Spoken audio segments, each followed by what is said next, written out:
അന്താരാഷ്ട്ര സമൂഹത്തെ മുഴുവൻ ആശങ്കയുടെ മുന്നിൽ നിർത്തിക്കൊണ്ട് പശ്ചിമേഷ്യൻ മേഖലയിൽ വീണ്ടും ഒരു വലിയ യുദ്ധത്തിന്റെ കരിനിഴൽ വീഴുകയാണ്. അമേരിക്കയും ഇറാനും തമ്മിൽ നിലനിൽക്കുന്ന തന്ത്രപ്രധാനമായ തർക്കങ്ങൾ പുതിയൊരു തലത്തിലേക്ക് കടന്നിരിക്കുന്നു. ഇതിന്റെ വ്യക്തമായ സൂചനകളാണ് ഇപ്പോൾ പുറത്തു വരുന്നത്. വാഷിംഗ്ടണിന് കടുത്ത ഭാഷയിൽ അന്ത്യശാസനം നൽകിക്കൊണ്ട് ഇറാന്റെ മുതിർന്ന രാഷ്ട്രീയ സൈനിക നേതാവ് മൊഹ്സൻ റൊസായ രംഗത്തെത്തിയതോടെ മേഖലയിലെ സമാധാന ശ്രമങ്ങൾക്ക് കനത്ത തിരിച്ചടിയേൽക്കുകയാണ്. അമേരിക്കൻ ഭരണകൂടം ഇറാനെതിരെ സൈനികവും സാമ്പത്തികവുമായ സമ്മർദ്ദം ശക്തമാക്കാൻ ശ്രമിച്ചാൽ അതിന്റെ പ്രത്യാഘാതം അത്യന്തം ഭീകരമായിരിക്കുമെന്നാണ് ഇറാന്റെ മുന്നറിയിപ്പ്. ഒമാൻ കടലിലേക്ക് അമേരിക്ക തങ്ങളുടെ നാവികസേനയെയും യുദ്ധക്കപ്പലുകളെയും വിന്യസിക്കുന്നത് തുടരുകയാണെങ്കിൽ ആ പ്രദേശം US കപ്പലുകളുടെ ഒരു വലിയ ശ്മശാനമായി മാറുമെന്നാണ് മൊഹ്സൻ റൊസായ പരസ്യമായി പ്രഖ്യാപിച്ചിരിക്കുന്നത്. തങ്ങൾക്കെതിരെ അമേരിക്കയെ ഏർപ്പെടുത്താൻ ആലോചിക്കുന്ന നാവിക ഉപരോധത്തെ വെറുമൊരു സാമ്പത്തിക നീക്കമായി കാണാൻ ഇറാൻ തയ്യാറല്ല. ഏതെങ്കിലും തരത്തിലുള്ള നാവിക ഉപരോധം അമേരിക്കയുടെ ഭാഗത്തു നിന്നുണ്ടായാൽ അതിനെ ഒരു യുദ്ധപ്രഖ്യാപനമായി മാത്രമേ ഇറാൻ കണക്കാക്കൂ എന്ന് റസായ വ്യക്തമാക്കുന്നുണ്ട്.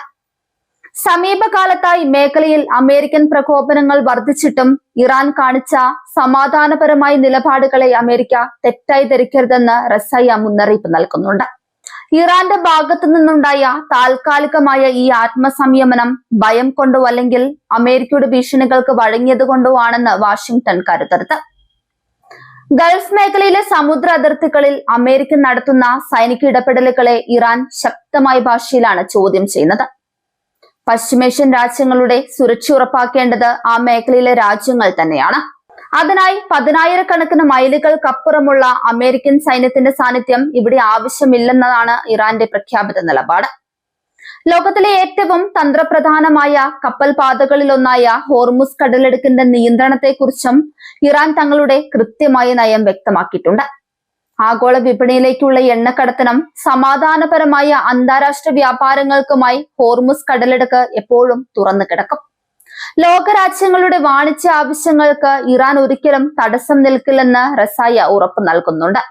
എന്നാൽ വ്യാപാര കപ്പലുകൾക്ക് നൽകുന്ന ഇതേ സ്വാതന്ത്ര്യം വിദേശ രാജ്യങ്ങളുടെ സൈനിക വ്യൂഹങ്ങൾക്ക് നൽകാൻ ഇറാൻ ഒട്ടും തയ്യാറല്ല. ഹോർമുസ് കടലിടുക്കിലൂടെയും പരിസര പ്രദേശങ്ങളിലൂടെയും വിദേശ ശക്തികൾ തങ്ങളുടെ സൈനിക ശേഷി വർദ്ധിപ്പിക്കാൻ ശ്രമിച്ചാൽ അതിനെ ശക്തമായി പ്രതിരോധിക്കും. അമേരിക്കൻ പ്രസിഡന്റിന്റെയും അദ്ദേഹത്തിന്റെ ഉപദേശകരുടെയും ഭാഗത്തു നിന്നുണ്ടാകുന്ന പ്രകോപനപരമായ പ്രസ്താവനകളാണ് കാര്യങ്ങൾ ഇത്രത്തോളം വഷളാക്കിയതെന്ന് അന്താരാഷ്ട്ര നിരീക്ഷകർ വിലയിരുത്തുന്നുണ്ട്. നയതന്ത്ര ചർച്ചകളിലൂടെ പ്രശ്നങ്ങൾ പരിഹരിക്കുന്നതിന് പകരം സൈനിക ശക്തി കാണിച്ച് ഇറാനെ കീഴ്പ്പെടുത്താമെന്ന അമേരിക്കയുടെ തന്ത്രമാണ് ഇപ്പോൾ പാളിപ്പോയിരിക്കുന്നത്. ഇറാന്റെ സൈനിക ശേഷി മുൻകാലങ്ങളെ അപേക്ഷിച്ച് ഇപ്പോൾ വളരെ ഉയർന്ന നിലയിലാണ്.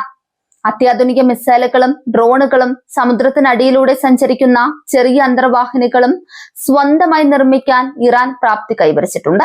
ഒമാൻ കടലിലും പേർഷ്യൻ ഗൾഫിലുമുള്ള അമേരിക്കൻ യുദ്ധക്കപ്പലുകളെ ലക്ഷ്യമിടാൻ തക്ക ശേഷിയുള്ള കൃത്യതയാർന്ന മിസൈലുകൾ തങ്ങളുടെ പക്കലുണ്ടെന്ന് ഇറാൻ പലതവണ തെളിയിച്ചിട്ടുള്ളതുമാണ്. ഈ സാഹചര്യത്തിൽ ഇരു രാജ്യങ്ങളും തമ്മിൽ ഒരു ചെറിയ സായുധ ഏറ്റുമുട്ടൽ ഉണ്ടായാൽ പോലും അത് വലിയൊരു പ്രാദേശിക യുദ്ധത്തിലേക്ക് പടരാൻ മിനിറ്റുകൾ മാത്രം മതിയാകും. പശ്ചിമേഷ്യയിലെ മറ്റ് രാജ്യങ്ങളായ സൗദി അറേബ്യ, UAE, ഇസ്രയേൽ എന്നിവരെയും ഈ യുദ്ധം നേരിട്ടോ അല്ലാതെയോ ബാധിക്കും. ആഗോള എണ്ണ വിപണിയെ ഈ പ്രതിസന്ധി എങ്ങനെ ബാധിക്കുമെന്നതാണ് ലോകരാജ്യങ്ങളെ ഏറ്റവും കൂടുതൽ ഭയപ്പെടുത്തുന്നത്. ലോകത്ത് ഉപയോഗിക്കുന്ന ക്രൂഡ് ഓയിലിന്റെ വലിയൊരു ശതമാനവും കടന്നു പോകുന്നത് ഹോർമുസ് കടലിടുക്ക് വഴിയാണ്. ഇറാൻ ഈ പാത പൂർണ്ണമായും അടയ്ക്കുകയോ അല്ലെങ്കിൽ ഇവിടെ യുദ്ധം പൊട്ടിപ്പുറപ്പെടുകയോ ചെയ്താൽ അന്താരാഷ്ട്ര വിപണിയിൽ എണ്ണവില നിയന്ത്രണാതീതമായി ഉയരും. അമേരിക്കൻ ഭരണകൂടത്തിനുള്ളിൽ തന്നെ ഇറാൻ നയത്തെ ചൊല്ലി ഭിന്നതകൾ നിലനിൽക്കുന്നുണ്ടെന്നാണ് പുറത്തുവരുന്ന സൂചനകൾ. സൈനികമായ നീക്കങ്ങളിലൂടെ ഇറാനെ നേരിടുന്നത് അമേരിക്കൻ സൈനികരുടെ ജീവന് വലിയ ഭീഷണിയാകുമെന്ന് ചില മുതിർന്ന പെന്റഗൺ ഉദ്യോഗസ്ഥർ മുന്നറിയിപ്പ് നൽകുന്നുണ്ട്.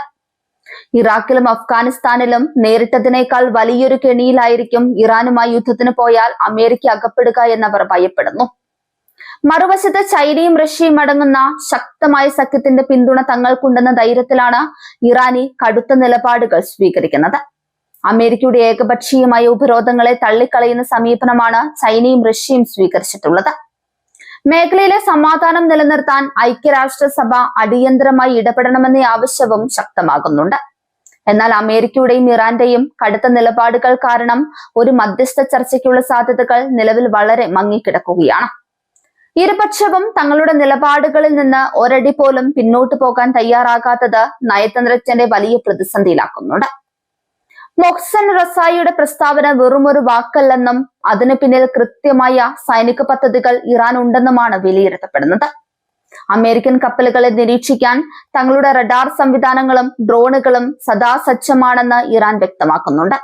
യുഎസിന്റെ ഏത് നീക്കവും തങ്ങളുടെ കണ്ണിൽ പെടുമെന്നും ഏത് നിമിഷവും ആക്രമിക്കാൻ തക്കവണ്ണം മിസൈലുകൾ സജ്ജമാക്കി നിർത്തിയിട്ടുണ്ടെന്നും അവർ അവകാശപ്പെടുന്നു. ഈ ഒരു സാഹചര്യത്തിൽ ലോകം മുഴുവൻ ഉറ്റുനോക്കുന്നത് അമേരിക്കൻ പ്രസിഡന്റിന്റെ അടുത്ത നീക്കത്തിലേക്കാണ്. ഇറാന്റെ ഈ കടുത്ത ഭീഷണിയോട് അമേരിക്ക എങ്ങനെ പ്രതികരിക്കുമെന്നത് വളരെ നിർണായകമാണ്. സൈനിക വിന്യാസം വർദ്ധിപ്പിച്ചുകൊണ്ട് ഇറാനെ കൂടുതൽ പ്രകോപിപ്പിക്കാനാണോ അതോ താൽക്കാലികമായി പിന്മാറി നയതന്ത്രപരമായ മറ്റു വഴികൾ തേടാനാണോ അമേരിക്ക ശ്രമിക്കുക എന്നത് വരും ദിവസങ്ങളിൽ വ്യക്തമാകും. പശ്ചിമേഷ്യൻ ജനത വീണ്ടും ഒരു യുദ്ധത്തിന്റെ ഭീതിയിലാണ് ജീവിക്കുന്നത്. മുൻപ് നടന്ന യുദ്ധങ്ങളുടെ മുറിവുകൾ ഉണങ്ങുന്നതിന് മുൻപ് തന്നെ മറ്റൊരു വലിയ വിനാശത്തിനുള്ള വഴി ഒരുങ്ങുന്നത് സാധാരണ ജനങ്ങളുടെ ജീവിതത്തെ ദുസ്സഹമാക്കും. നയതന്ത്ര ചർച്ചകൾ പൂർണ്ണമായും പരാജയപ്പെടുന്ന ഒരവസ്ഥ ആഗോള ക്രമത്തെ തന്നെ തകിടം മറിക്കുമെന്നതിൽ യാതൊരു സംശയവുമില്ല. ഒമാൻ കടലും ഹോർമുസ് കടലിടുക്കും ഇപ്പോൾ ലോകത്തിലെ ഏറ്റവും അപകടം പിടിച്ച യുദ്ധമേഖലകളായി മാറിയിരിക്കുകയാണ്. ഇറാന്റെ ശ്മശാന മുന്നറിയിപ്പ് അമേരിക്ക ലഘുവായി കാണാൻ സാധ്യതയില്ല.